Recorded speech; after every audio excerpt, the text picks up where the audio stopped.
आओ भाभी आओ, बैठो। और बताओ, कैसे अचानक से आना हुआ? डॉली, मैं तुम्हें 3-4 दिन से फोन कर रही हूँ, तुम मेरा 3-4 दिन से फोन ही नहीं उठा रही। तो मैंने सोचा घर पर चल के देखती हूँ क्या बात है। अब बात क्या होनी भाभी जी। वो क्या है ना, मेरा फोन बच्चों के पास रहता है और वो मुझे बताते ही नहीं है किसका फोन आ रहा है किसका फोन नहीं आ रहा। अरे तुझे क्या पता, मैं तो तेरा फोन जानबूझ के नहीं उठा रही थी, क्योंकि मुझे पता है तुम मुझसे पैसे मांगने के लिए फोन कर रही होगी। डॉली, क्या हुआ? क्या सोचने लग गई तुम? अब सोचना क्या भाभी जी, आप अचानक से आ गए हो। मैं तो अभी अभी किटी पार्टी के लिए निकल रही थी। चलो कोई बात नहीं भाभी, अब आप आ ही गए हो तो आपको 5-10 मिनट दे ही देती हूँ। अच्छा चलो ये बताओ, मेरे ये डायमंड का नेकलेस कैसा लग रहा है आपको? हाँ डॉली, नेकलेस तो बहुत सुंदर लग रहा है। सुंदर तो लगेगा ही भाभी जी, बहुत महंगा नेकलेस है ये। चलो ये बताओ, आपको हमारे घर का न्यू लुक कैसा लगा? घर तो बहुत सुंदर बना लिया है तुम लोगों ने, और काफी खर्चा भी कर दिया है घर पर। हाँ भाभी, खर्चा तो काफी हो गया है। पूरे 10 लाख रुपए लगाए मैंने अपने घर को सजाने में। अभी तो 1 लाख रुपए का झूमर आने वाला है, हमने ऑर्डर दे दिया है, 1-2 दिन में आ जाएगा। चलो आप मेरी छोड़ो, ये बताओ आपको कितने घरों में खाना बनाने का काम मिल गया है? ज्यादा नहीं डॉली, बस 2 ही घरों में खाना बनाने जाती हूँ। अब अपना घर भी तो देखना होता है ना, उसके भी तो काम करने होते हैं। हाँ ये तो है भाभी। आपको पता है, मेरी साथ वाली पड़ोसन है ना, वो पूछ रही थी कि कोई खाना बनाने वाली हो तो मुझे बताओ। एक बारी को मैं आपके बारे में बताने लगी, फिर मैं ना बताते बताते रुक गई। अगर मैं उसको बता देती कि मेरी जेठानी घर में जा जा के खाना बनाने का काम कर रही है तो मेरी रेपुटेशन क्या ही रह जाती। बस इसीलिए मैंने आपके बारे में बताया ही नहीं। वैसे भाभी बुरा मत मानना, आप पहले कितने यंग लगते थे और अपना आपको अच्छे से मेंटेन भी रखते थे, लेकिन अब आपने क्या हालत बना ली है अपनी। डॉली, बात तो सही है, पहले मेरी हालत ठीक ही रहा करती थी, पर जब से बंटवारा हुआ है ना, हालत ऐसी ही रहती है बस। अरे वाह भाभी, आप तो ऐसे कह रहे हो कि आपकी इस हालत के जिम्मेदार हम लोग हैं। जब घर का बंटवारा हुआ था ना, तो जितना हिस्सा आपको मिला था उतना ही हिस्सा हमें भी मिला था।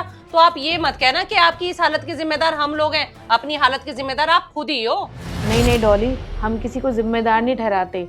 बात तो सही है, बंटवारा तो बराबर ही हुआ था, पर वो तो हम लोगों की किस्मत ही खराब थी कि जो घर हमने खरीदा उस पर कोर्ट का स्टे लगा हुआ था। आज 3 साल हो गए हम लोग किराए पे रह रहे हैं, और आमदनी भी इतनी नहीं है कि किराया आराम से दे पाए। बस मजबूरन इसीलिए मुझे घर घर जाके खाना बनाने का काम करना पड़ता है। बच्चे भी प्राइवेट स्कूल में पढ़ रहे हैं, उनका खर्चा भी बहुत हो जाता है डॉली। भाभी, जब आपकी इतनी आमदनी नहीं है तो बच्चों को प्राइवेट स्कूल में क्यों ही पढ़ाना? क्योंकि देखो, फालतू में आप प्राइवेट स्कूल में उनको पढ़ा रहे हो। ऐसा करो, आप अपने बच्चों को सरकारी स्कूल में डाल दो। सरकारी स्कूल में ना सब कुछ फ्री में मिलता है और यहाँ तक कि फीस भी ना के बराबर ही होती है। और रही बात आपके घर की, वो जो प्रॉपर्टी डीलर है ना, उसने आपको पागल ही बना दिया है, क्योंकि उसने क्या किया है ना, पंगे वाला घर आपको दिलवा दिया है। अब मुझे नहीं लगता कि उस घर का कभी कुछ हो भी पाएगा। आपने कोर्ट में केस डाल दिया है, पर कोर्ट के केस ना सालों साल चलते हैं। माना कल को केस आप जीत भी जाते हो, लेकिन उसमें भी कम से कम 15-20 साल आराम से लग जाएंगे। तब तक आपको किराए के घर में रहना पड़ेगा, घर घर जाके खाना बनाने का काम करना पड़ेगा। तो मैं इसलिए कह रही हूँ, आप अभी से ही ना अपने बच्चों को सरकारी स्कूल में डाल दो। नहीं नहीं डॉली, चाहे मुझे 2 घर की जगह 4 घरों में खाना बनाने का काम करना पड़े, पर मैं अपने बच्चों की जिंदगी से कोई खिलवाड़ नहीं होने दूंगी। ठीक है भाभी, आपको जैसा ठीक लगे वैसा करो। और वैसे भी आजकल किसी को सलाह देने का जमाना ही नहीं है, क्योंकि सब ना अपने बारे में ही सोचते हैं और मैं भी अपने बारे में सोचती हूँ। भाभी, आपसे ना एक बात कहनी थी। आप देखो किस तरीके से उठकर आ गई हो, सूट का रंग अलग, चुन्नी का रंग अलग। आपको अच्छे से पता है कि हम इतनी अच्छी जगह रहते हैं और यहाँ पर हमारी ठीक ठाक रेपुटेशन भी है। आपकी वजह से ना हमारी यहाँ पर रेपुटेशन डाउन हो जाएगी। तो आगे से अगर आप यहाँ आओगे ना, तो ठीक ठाक कपड़े पहन कर आना। अब मैं ना किटी पार्टी के लिए लेट हो रही हूँ। ठीक है डॉली, तुम चली जाओ, मैं तो बस तुमसे कहने आई थी। एक मिनट प्लीज भाभी, इससे पहले आप मुझे कुछ बोलो, मैं ही आपको बता देती हूँ। अपने घर को रेनोवेट करवाने में ना हमारा काफ़ी ज़्यादा पैसा लग गया है, तो प्लीज़ पैसे तो बिल्कुल मत मांगना। डॉली, मैं तुमसे कोई पैसे मांगने नहीं आई हूँ, मैं तो बस तुम्हें ये बताने आई थी कि जो घर हमने खरीदा था ना, उस पे से कोर्ट ने स्टे हटा लिया है, क्योंकि जिनसे हमने घर खरीदा था वो 3 भाई थे। उन्होंने आपस में समझौता कर लिया था।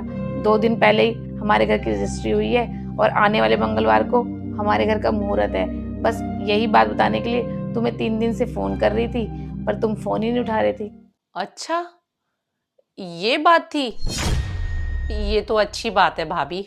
हाँ डॉली, जब इंसान की ज़िंदगी में कोई खुशी आती है ना, तो वो हमेशा सबसे पहले अपनों को बताता है और अपनों को ही बुलाता है।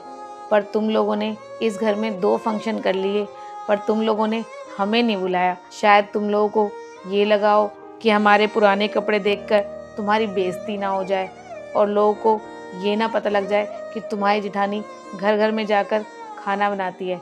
डॉली, मैं भी अपने मायके से बहुत अच्छे परिवार से हूँ, पर मैं क्या करूँ, मेरी किस्मत में दुख और तकलीफ़ लिखी थी। मैं तो बस इतना जानती हूँ, जो इंसान शर्म छोड़कर अपने परिवार को पालने के लिए दिन रात मेहनत करता है, भगवान उसकी सुनता ज़रूर है। देर से ही सही, भगवान ने मेरी सुनी।